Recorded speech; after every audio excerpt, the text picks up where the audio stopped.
Okay, so our next speaker, we're going to bring up Sallie Calhoun. I'm grateful that she's able to join us. Sallie, are you there? Yes, I'm here. Can you hear me? Yes, we can. Hey, welcome. Welcome, Thank Sallie you. Calhoun from the Piscinas Ranch, right? And you are neighbor Correct. with our last webinar guest, Jeffrey Mundell, is that right? Yes. Hmm. Not too far from the guest that we're kind of for some reason centered around California right now. Joan Morris was the one right before that. So you guys are kind of all in that same area. And I was just through that country not too long ago. So, Ah, you didn't come see us though. well, now I know you. Yeah, I might be back through in October. All right. That'll be awesome. Well, welcome. And I think we've got you queued up, and your co-host is going to be sharing screen here in just a minute. But so Okay. let's jump right in, Sallie. All right. Well, yeah, thanks very much. I'm sitting here definitely dealing with my own slight version of imposter syndrome. But I'll get through it. Definitely don't really think of myself as an expert on ranching. So the conversation here is going to be a little bit different. I am currently the owner and manager of Piscinas Ranch, which is on the central coast of California. You can see that it's 7,600 acres of rolling grassland and savanna. My husband and I purchased the ranch in 2001 after a tech career.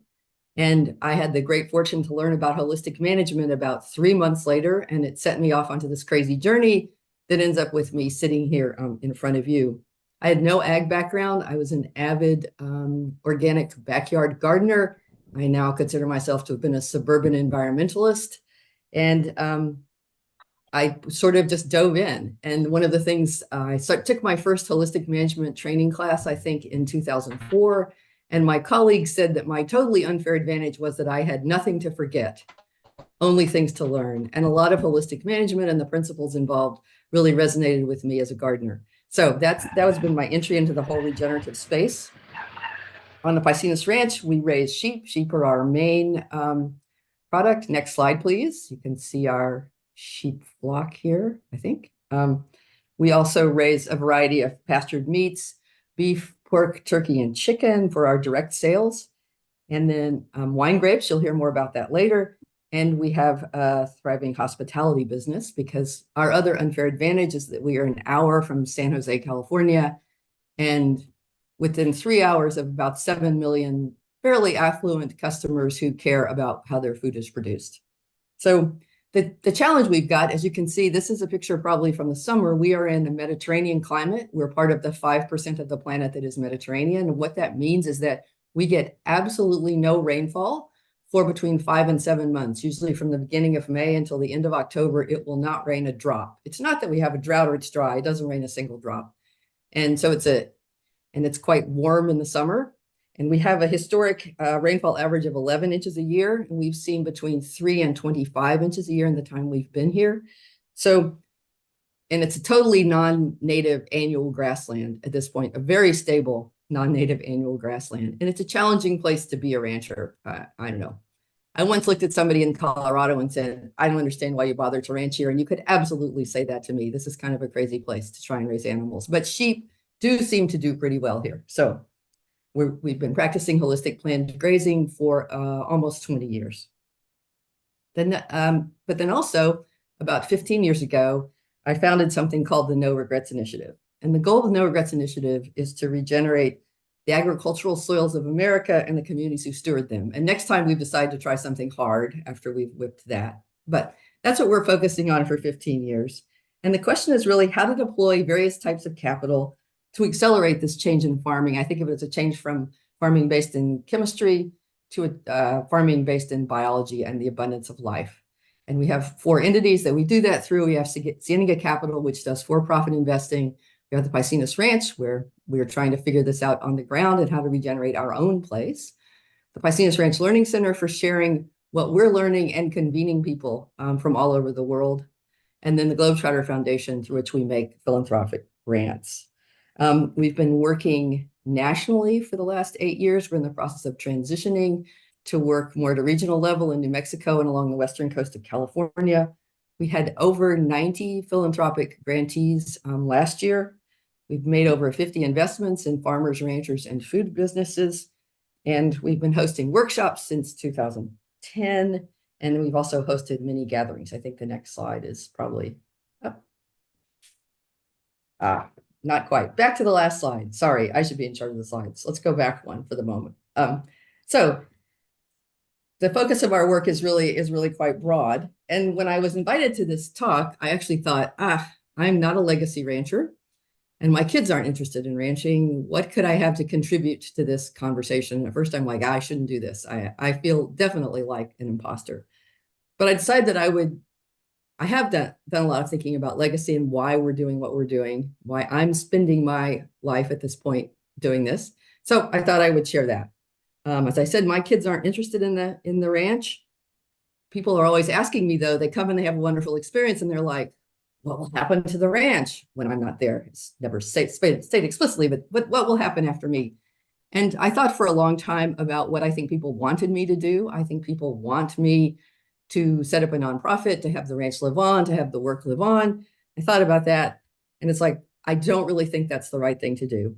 I feel incredibly strongly that land should be stewarded, must be stewarded by people who love it and who are really connected to it. And I think that often doesn't happen in the context of a nonprofit or a trust or foundation that owns land. And I also think that's like trying to control from the grave, which I'm totally opposed to as well.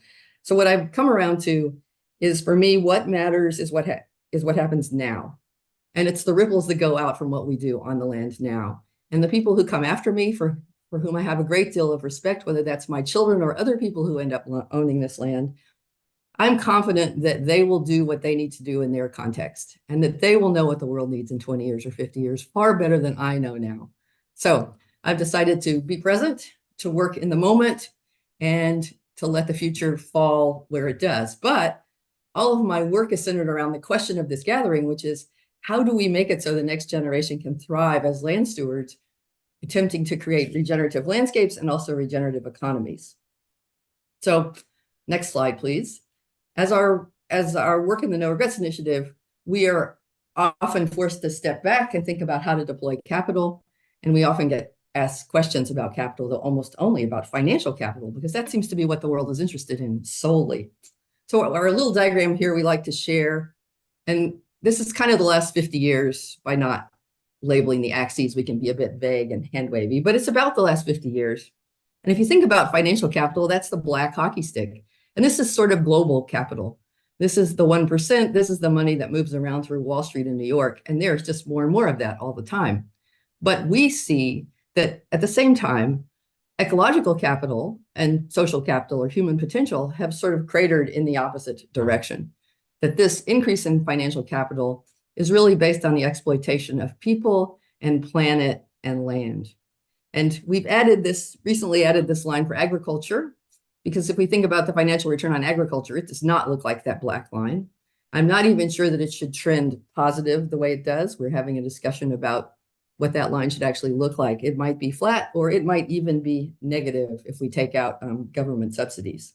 So we believe that we need to think differently about capital. We firmly believe that we're probably going to have to change our definition of market rate return on financial capital in order to change what's happening with like ecological capital and social capital. I do not believe that the investors of the world can become impact investors or environmental, social, and governance investors and expect to get market rate returns, do well by doing good. I think we need to fundamentally rethink return, broaden our view, and think about all of the kinds of impact that our money is having in the world.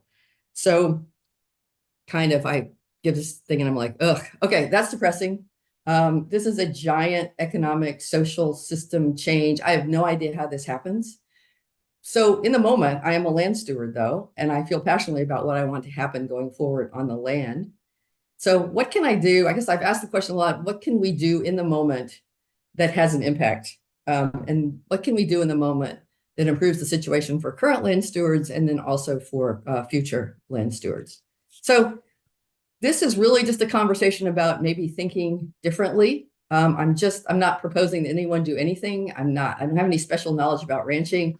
What I'm going to do is give some examples of what we're doing and what some of our neighbors are doing, and just to get people to think about non-obvious ways, perhaps, to support the incoming generation. And I think the big thing is to kind of think more like an ecosystem, or at least that's the analogy we use. So we are all managing ecosystems. We're all trying to regenerate ecosystems. We think about, many of us are trained in holistic management. We think about the ecosystem processes.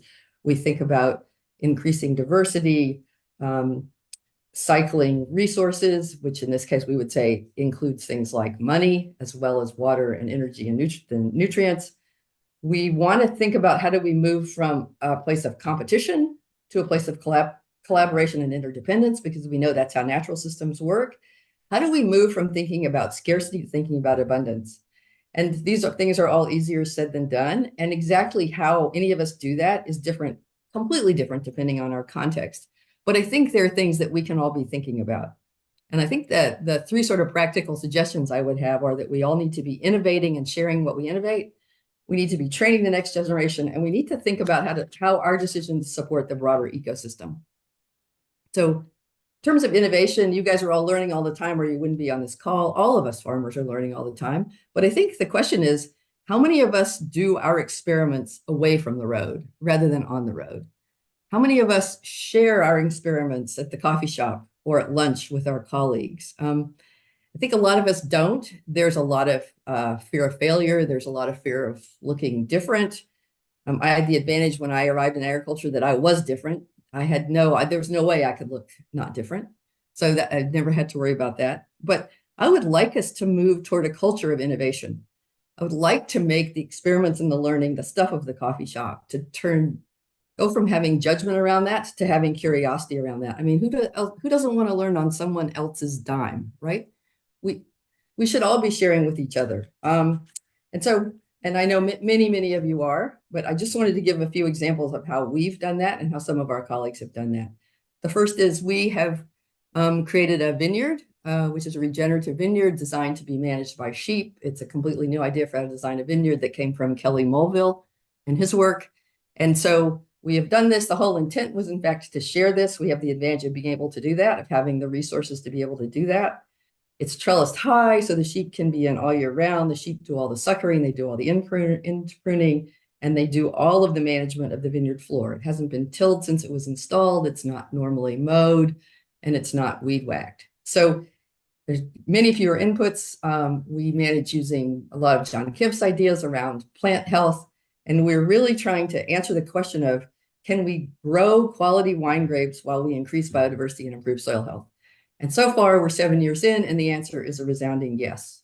So we just did 25 acres, but we are now hosting workshops and talking about what we're doing here. And we're not saying to anyone that the idea is to put your grapes up in the air like this, but we're trying to get people to see that, to ask themselves in their context, what could they do that would increase biodiversity, that would implement the principles of soil health while they grow grapes, rather than violating every principle of soil health every day, constantly.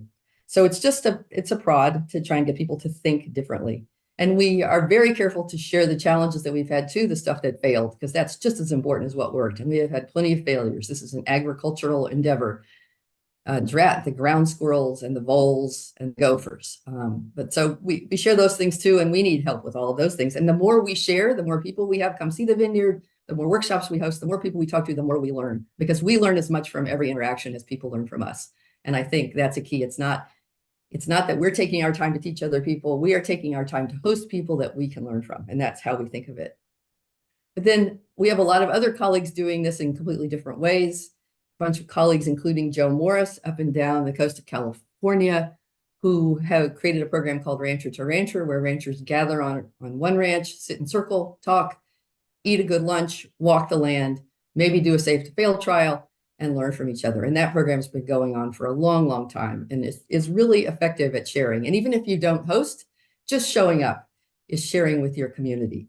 The third example I wanted to give was we've been working with an amazing family in the Central Valley called the Burroughs family. They have the first regenerative organic certified almond orchard, I think, in California, maybe in the world. And 4 years ago, they decided to share this. They took the risk of, they're doing these things that look really quite outlandish in the context of almond production in the Central Valley. They took the risk to open up their farm. They invited people in. They expected to get 50 or 60 people, they got 200 people that first year. They asked their friends for help. They got sponsors.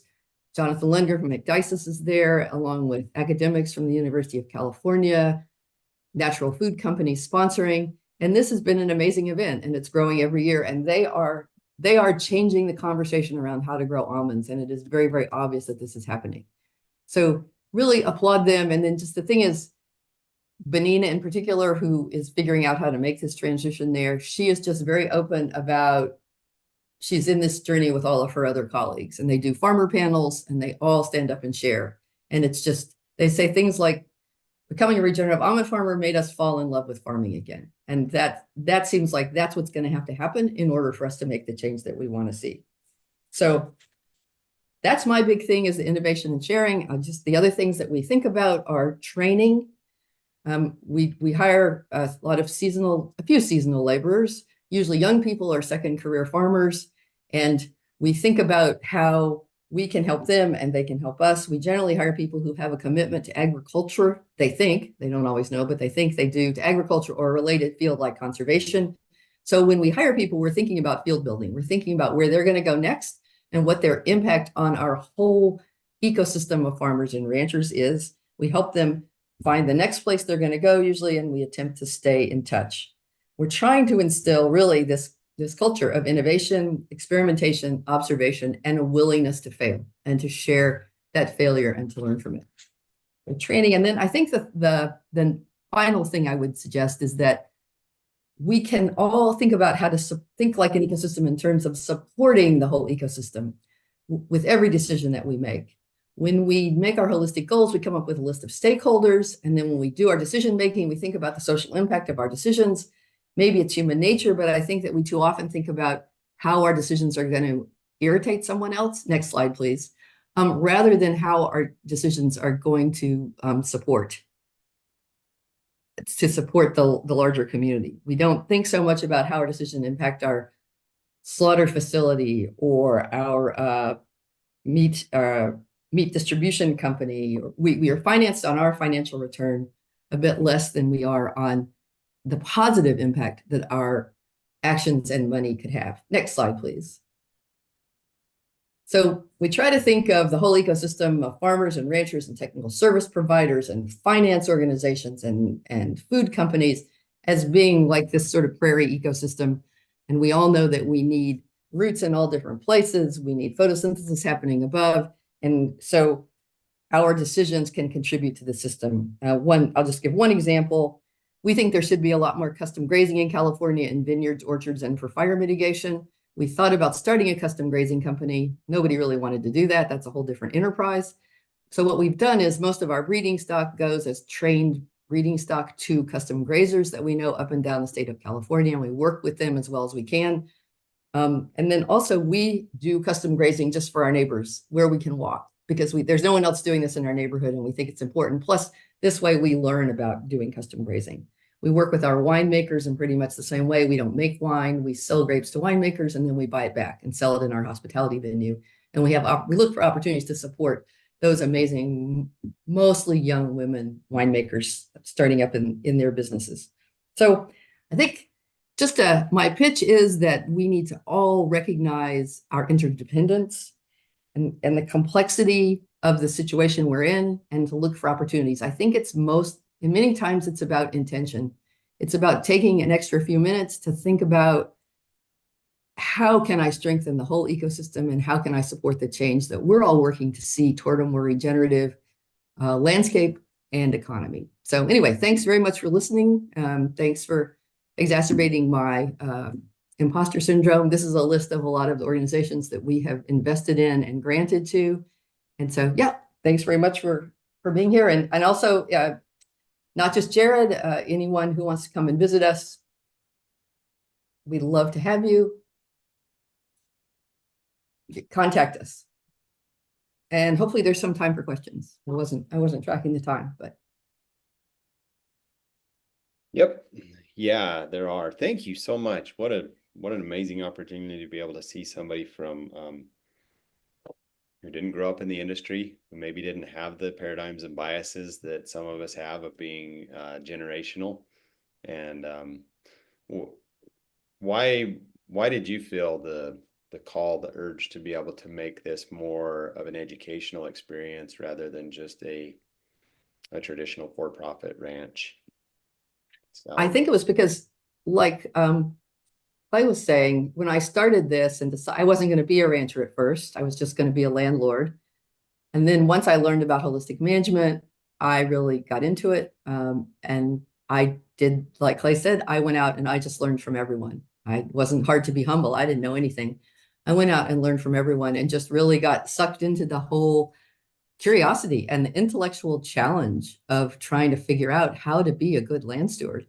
And it's the most fascinating thing I've ever worked on. I mean, I've worked with supposedly the smartest people in the world in Silicon Valley, and that's as simple as falling off a log compared to trying to figure out how to steward land well and then to be in relationship with other people who are stewarding land well. So it's just fascinating. Yeah, wonderful. As you look around at people who come and visit your place and you are familiar with other people's places, what would you say would be like the first step to making that change to being regenerative? Um, it's kind of I a broad really question. think it's to be regenerative in terms of land stewardship. I mean, I really think it's about trying to change rethinking the paradigm that you are managing for life. So stop killing things, start promoting life, and be very broad-minded about what life can be. Yeah, that's an interesting. Can you say that again to I'd say reemphasize? I think the first step is to start managing for life. Yeah, Stop killing things, start trying to grow things, and embrace the diversity of what might happen when you do that, whether that's with plants or whether it's with people once you start inviting people in. I mean, oh, that's wonderful. Yeah, start managing for life, right? So much of what we do in agriculture is combative towards a pest or a weed or a predator. And right. and so as you've embraced that on your operation, have there been, certainly we all experience failures, but yeah, just to maybe add some humanity to it, what do you have any Oh, epic failures you'd like to share and lessons learned from them? oh, epic failures. Oh, well, I mean, I've built everything in the wrong place, spent money on the wrong things at the beginning. I should have not done any of that for 10 years.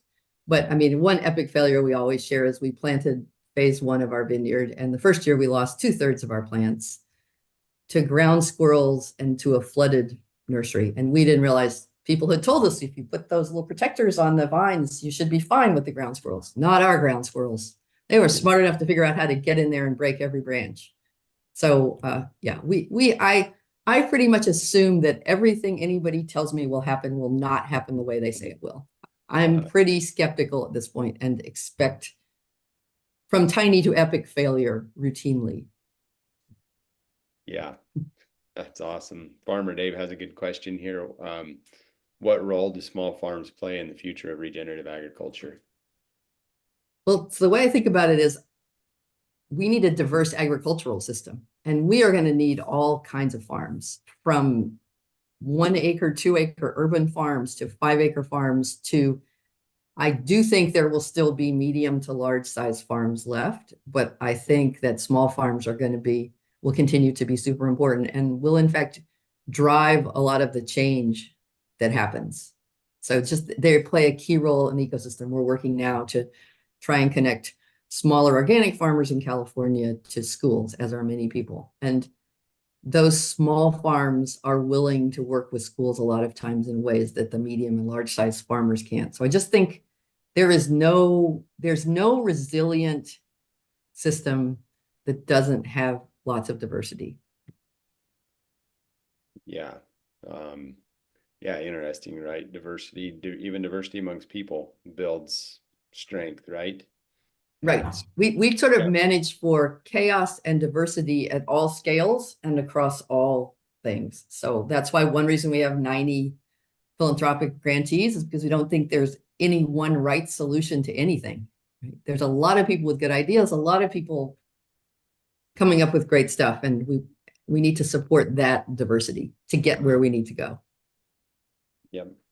What would you say is a solution to this a transition that is happening is going to continue to accelerate, whereby current ownership is going to transfer because they're either retire or die. Um, any any suggestions you have, anything that you're doing to be able to ensure that there's not further consolidation?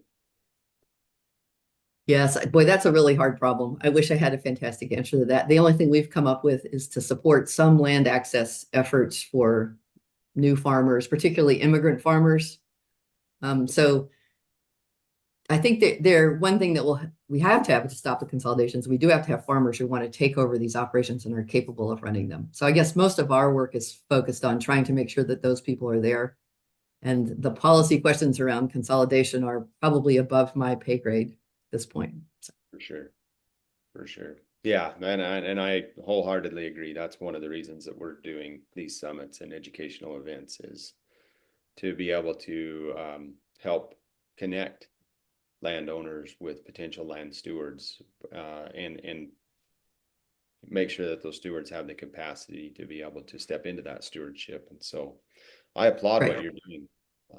That's a wonderful. I think the other thing we have to remember is that, this is a daunting thing, and we all only have to do our little part. I mean, the thing is, there are millions of us. We don't have to solve every problem or do everything. We can do the thing that works for us, the thing that we enjoy, the thing that makes us want to get out of bed in the morning. And if everyone else does that, this change will happen. Yeah. Thank you. One last question here. This one hits a little close to home to me. And if we commit to stop killing things using all the sides, do you suggest identification of poisonous plants, i.e. hemlock, and fencing them rather than spraying them? Or what do you Well, yes, I definitely would fall in the Allen Savory school of that. That plant tells us something. And hemlock, sheep actually like to eat hemlock, it and it's turns not. out. No, it's not toxic to them. So I think a toxic plant in the context of your operation, yeah, you have to figure out how to manage it. But I believe that they mostly reflect management decisions that we've made, and maybe there is a way to utilize them if they have to be there. We have something called Russian knapweed. It is very invasive in California. It's there. In fact, you can't even kill it. I have a spot where people tried to kill it and nothing grew for 20 years. And Wow. then the Russian knapweed came back. But Yeah. I'm told all the time I should kill Russian knapweed. It turns out it's green all summer. It has the protein content of good alfalfa hay, and it hosts pollinators when nothing else in Piscinus is green. So I think we kind of need to just flip that on its head. And I know it's easier said than done, but that's what we try to do. I like it. I like it. Great answer. Yep, great answer. Well, Sallie, thank you so much for joining this summit. We appreciate your contribution, and thank you for being willing, for facing the imposter syndrome, for overcoming it. And you definitely can speak with authority. So we appreciate how you've added to this. All right, thank you. Thanks very much for including me.